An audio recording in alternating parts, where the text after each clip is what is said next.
구독, 좋아요, 그리고 공유까지도 눌러주시면 저에게 도움이 되겠습니다.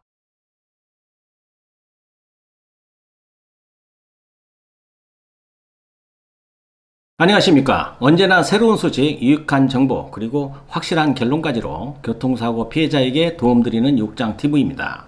교통사고가 나게 되면 피해자 입장에서 본단 말이죠. 좋든 싫든 보험회사 직원을 필연적으로 만나거나 소통을 해야만 하는데요.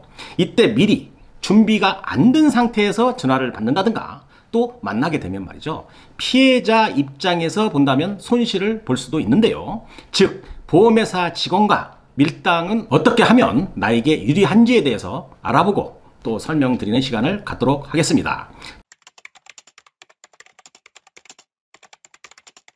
그래서 사고 나면 말이죠. 먼저 미리미리 좀 준비를 해야 합니다. 사고 후에 병원에서 입원하고 있는데 준비가 안 된 상태에서 갑자기 보험회사 직원으로부터 전화를 받게 되면 준비가 잘 된 보험회사 직원에게 밀당해서 질 수밖에 없는 것입니다. 보험회사 직원은 아주 고도로 훈련된 사람들이죠. 피해자에게 전화를 딱 걸어서 그 목소리만 듣는 것으로도 피해자의 성향을 거의 알아낼 수 있다고 합니다. 그렇게 교육을 받은 사람들이죠. 자, 그렇다면 보험회사 직원에게 전화가 최초로 온다면 어떻게 받아야 할 것인가? 자, 첫 번째, 너무 다긋나긋한 그런 소리로 친절하게 통화를 하면 절대로 아니 됩니다. 이렇게 아주 친절스럽게 호의적으로 전화를 받으면 이 피해자분 아주 쉽게 적당히 해결할 수 있겠구나 하는 판단을 전해주는 격이 될 것입니다. 자, 두 번째인데요. 교통사고의 피해자는 보험회사와 통화할 때 환자스럽게 대화해야 한다. 자, 사고가 났는데 전화통화를 하는데요. 아주 멀쩡한 사람처럼 아주 씩씩하게 대화를 하면 보험회사 직원은 피해자분이 그렇게 심하게 다치지는 않았구나 이렇게 판단할 수도 있다는 것입니다. 그렇다고 엄살을 부리는 것은 아니고요. 오버해서 너무 친근하게 대화를 이어가지는 말라는 그런 뜻입니다. 피해자를 도와주려고 보험회사 직원이 전화한 것이 아니기 때문인 것입니다. 보험회사 직원이 피해자와 대화를 하다 보면 합의에 대해서 이야기를 하는 순간이 오는데요.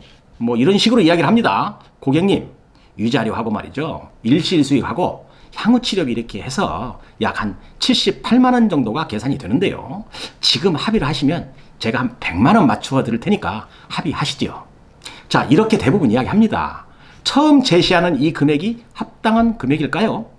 이때 제시하는 합의 금액은 아주 최소 금액, 즉 낚싯밥이 되는 것입니다. 여기에 말려들어서 합의하는 피해자도 아주 많습니다. 공부도 안 하고요. 몰라서 그르치는 것입니다. 보험회사 직원은 합의를 할 때 말이죠. 대략적으로 한 몇 차례에 대해서 제시를 하는데요. 제가 봤을 때는 한 3차례 정도 제시하는 걸로 생각을 하고 있습니다. 그런데 1차로 제시한 합의 금액을 그냥 피해자가 덥석 물어버리면 결국은 보험회사 좋은 일만 해준 것이고 결과적으로 나의 소중한 권리 행사를 하지 못한 아주 어리석은 행동을 한 것이기 때문에 합의금 제시를 몇 차례 정도는 할 수 있도록 밀당을 하시라는 그런 이야기입니다. 예를 들어서 보험회사 직원이 이 환자는 내가 200만 원 정도의 합의금으로 이 사건을 종결해야 되겠다라고 계획을 세웠다면 처음부터 그 200만 원을 부를까요? 절대 아닙니다. 처음에는 100만 원부터 부릅니다. 여기에서부터 130만 원, 150만 원 이렇게 조금씩 금액을 올려가면서 협상을 하기 때문에 피해자 입장에서 보면 적당한 밀당은 꼭 필요한 것이므로 이거 꼭 기억하시기 바랍니다. 이것은 보험회사로부터 호구 안 당하는 것이기도 합니다. 자, 보험회사 직원이 피해자에게 합의금을 제시하게 되면 대부분의 사람들은 그것이 어떻게 그런 계산이 나오는지는 이야기하지도 않고 듣기만 하는데요. 이게 정말로 도움이 안 된다는 것입니다.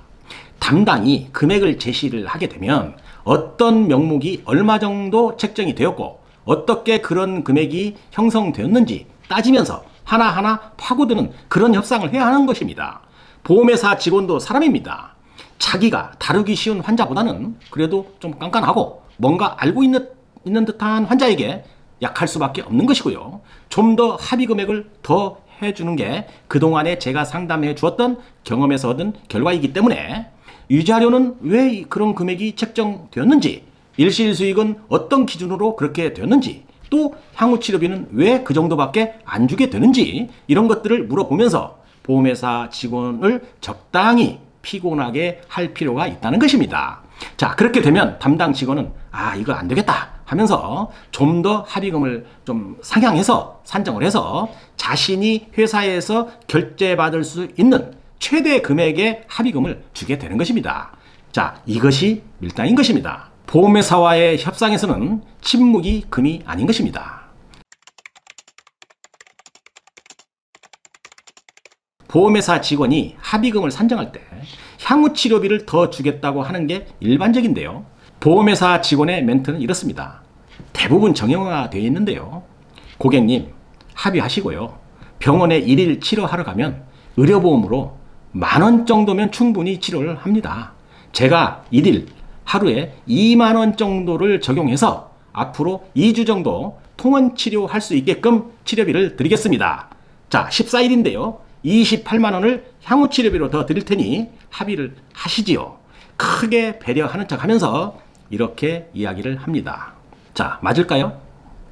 100% 틀리는 말입니다. 교통사고 피해자를 왜 의료보험 수가로 계산을 해야 합니까? 피해자가 보험회사와 합의를 한 후에 피해자가 의료보험으로 치료를 한다고 할지라도 보험회사가 나에게 향후 치료비로 주는 금액은 자동차 보험으로 치료받을 수 있는 금액으로 계산을 해서 받아야 한다는 것입니다. 2020년도 우리나라 심사평가원의 진료비 통계 자료를 보게 되면 일반적인 정형외과나 혹은 의원급에서 일일 통원 치료를 하면 말이죠. 통원 치료비가 약 한 38,000원 정도로 평균이 돼 있고요. 한의원이나 한방에서는 치료를 받으면 일일 통원 치료비가 7만 원이 조금 넘는다고 합니다. 자, 그렇다면 향후 치료비를 계산해서 피해자에게 줘야 할 금액은 이 금액으로 계산을 해서 줘야 맞는 것이고요. 그 향후 치료비를 받아서 피해자가 치료를 하든지 하지 않든지 아니면 한의원을 가든 정형외과를 가든 약국에 가서 약을 사서 치료를 하든 이것은 피해자가 판단할 문제인 것입니다. 그러니 계산은 정확하게 해줘야지 두리뭉실하게 교통사고 환자를 의료보험으로 치료받으라니 그것은 말이 안 되는 것입니다. 자, 이제는 결론입니다. 보험회사 직원과의 적당한 밀당은 합의 시점에 꼭 필요한 것입니다. 준비하고 공부해서 정당한 권리 행사하시기 바라면서 오늘 영상 여기서 마치도록 하겠습니다. 자, 감사합니다. 유국장TV였습니다.